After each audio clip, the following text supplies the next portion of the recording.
መጋቢት 4 2018 ዓመተ ምህረት ጤና ይስጥልን። የተወደዳችሁ ዞላንስ ቤተሰቦች እንደምንቆያችሁ ከዞላንስ ዕለታዊ መረጃዎችን ይዤ ቀርቤያለሁ። አብራችሁን ቆዩ። በቅድሚያም በመንግስት ከሚመደቡላቸው ተማሪዎች በተጨማሪ አካባቢያቸውን ሰዎች የሚያስተምሩ ዩኒቨርሲቲዎች መኖራቸው ተነገረም። በየዓመቱ ከሚመደቡላቸው ተማሪዎች በተጨማሪ በአብዛኛው በአካባቢያቸው ሰዎች የሚሞሉ ዩኒቨርሲቲው መኖራቸውን የትምህርት ሚኒስትሩ አስታውቋል። የትምህርት ሚኒስትሩ ብርሃኑ ነጋ የትምህርት ሚኒስትር በየዓመቱ ለዩኒቨርሲቲዎች ተማሪ እንደሚመድብ፣ ዩኒቨርሲቲዎች ግን በአካባቢ የሚገኙ ሰዎችን ሕጋዊ ባልሆነ መንገድ እንደሚያስተምሩ ገልጸዋል። ዩኒቨርሲቲዎች የፌዴራል ተቋማት መሆናቸው ቢታሰብና ከተለያዩ ክልሎች የሚመጡ ተማሪዎች የሚመደቡላቸው ቢሆኑም ተማሪዎቻቸው በአብዛኛው ከአካባቢያቸው የተገኙ ናቸውም ብለዋል። የትምህርት ሚኒስቴር ያልመደባቸው ተማሪዎች ከየት መጡ ሲሉ የጠየቁት ትምህርት ሚኒስትሩ በተያዘው በጀት ዓመት 6 ወር የሚያስተምሯቸውን ተማሪዎች መረጃ ሳይልኩ የቀሩ ዩኒቨርሲቲዎች መኖራቸውን ተናግረዋል።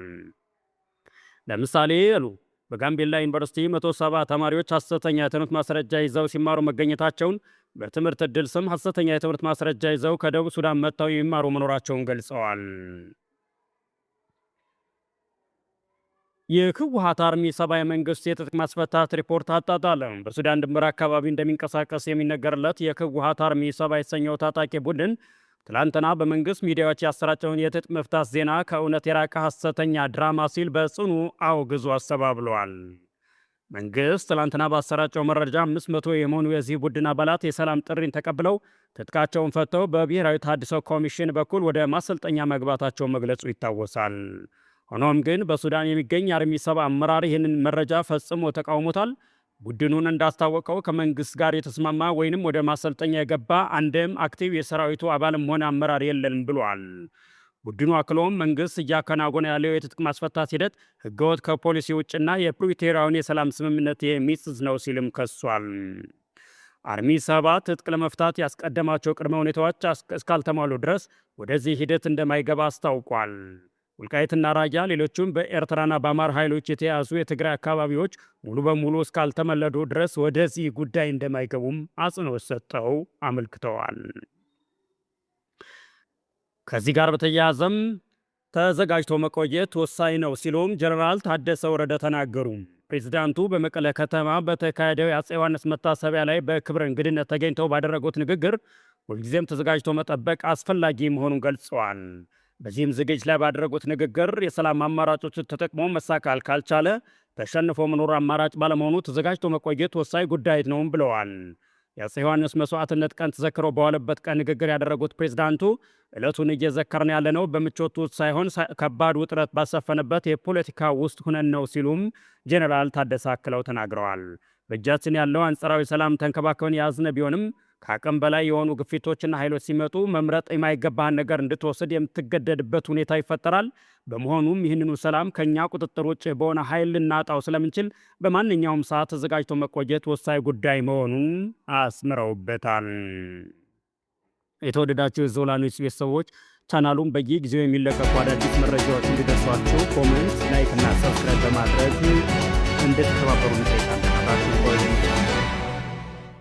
የሟቾቹ ቁጥር 70 ደረሰ። በደቡብ ኢትዮጵያ ክልል ጋሞ ዞን በደረሰ የመሬት መንሸራተትና የጎርፍ አደጋ እስካሁን የ70 ሰዎች ሕይወት ማለፉን የክልሉ መንግስት ኮሚኒኬሽን አገልግሎት ኃላፊ ገለጹ። የአገልግሎቱ ኃላፊ አቶ ኃይለማርያም ተስፋዬ አደጋው አስመልክቶ ለመገናኛ ብዙሃን በሰጡት የጊዜያዊ መግለጫ አደጋው ከተከሰተበት ማክሰኞ እስከ ዛሬ ድረስ የ70 ሰዎች አስክሬን መገኘቱን አረጋግጠዋል።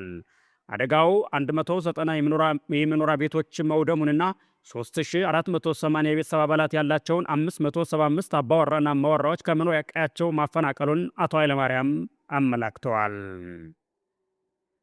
ከውጭ ሊባኖስ በሙሉ በሙሉ ሳትፈርስ እስራኤል ጥቃቷን በአስቸኳይ ማቆም አለባት አሉ የቱርክ የውጭ ጉዳይ ሚኒስትሩ።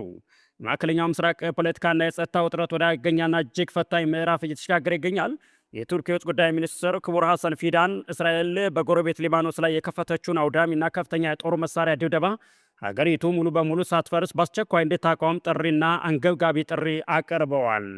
የውጭ ጉዳይ ሚኒስትሩ ከጀርመን አቻቸው ጋር በጋራ በሰጡት ፕሬሳዊ መግለጫ ላይ ኔታንያሁ አስተዳደር በቀጠናው ለሚከሰቱ መጠነ ሰፊ ቀውሶች፣ እልቂትና ለመረጋጋቶች ሁሉ ዋነኛ ምንጭ መሆኑን በግልጽ አስምረውበታል።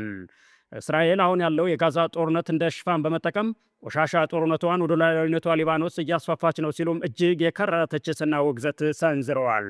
ፊዳን አክለው የኔታንያሁ አሳሳቢነት ሲያስረዱ ይህ የእስራኤል አስከፊ ጥቃት በአስቸኳይ ካልቆመና የሊባኖስ መንግስት የመፍረስ አደጋ ውስጥ ከገባ የሚያስከትለው መዘዝና የጸጥታ መደፍረስ ለመላው ቀጠናው በተለይም ለጎረቤት ሀገራት እጅግ አስከፊና ቁጥጥር ውጭ የሆነ ቀውስ ይፈጥራል በማለት ዓለም አቀፉ ማህበረሰብ በጉዳዩ ላይ ፈጣን ጣልቃ ገብነት እንዲያደርግ አስጠንቅቀዋል።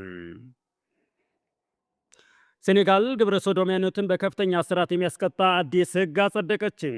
የሴኔጋል ፓርላማ በሀገሪቱ ውስጥ ያሉ የግብረ ሰዶማውያን ግንኙነትን የሚቆጣጠሩ ከፍተኛ የእስራት ዘመን 5 ዓመት ወደ 10 ዓመት ከፍ የሚያደርግ አዲስ ህግ ሙሉ በሙሉ አጽድቋል።